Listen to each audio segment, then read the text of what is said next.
మరి ద్రవ్యం ముందా, వస్తు మార్పిడి పద్ధతి ముందా అంటే మార్పిడి పద్ధతి ముందు. ఆ వస్తు మార్పిడి పద్ధతిలో లోపాలు సవరించడానికే ద్రవ్యం అనేది వెలుగులోకి వచ్చింది. మరి ద్రవ్య ఆర్థిక వ్యవస్థలో అనేక లోపాలు ఉన్నాయి కాబట్టి ప్రపంచ దేశాలన్నీ ద్రవ్యానికి బదులు నగదు రహిత ఆర్థిక వ్యవస్థను అనుసరిస్తున్నాయి.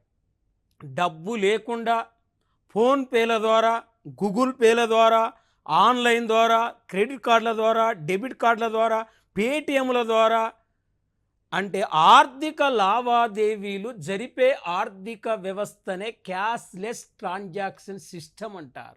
దీన్నే నగదు రహిత ఆర్థిక వ్యవస్థ అంటారు.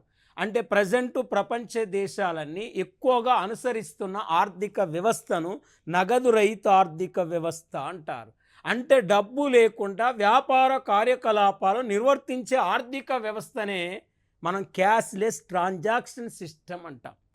అంటే నగదు రహిత ఆర్థిక వ్యవస్థ ముందు మానిటరీ సిస్టమ్ ఉంది, మానిటరీ సిస్టానికి ముందు బార్టర్ సిస్టమ్ ఉంది. అంటే బార్టర్ సిస్టంలో లోపాలు సవరించడానికి మానిటరీ సిస్టమ్ వచ్చింది. మానిటరీ సిస్టంలోని అనేక లోపాలను సవరించడంలో ఇక్కడ నగదు రహిత ఆర్థిక వ్యవస్థ అనేది వచ్చింది.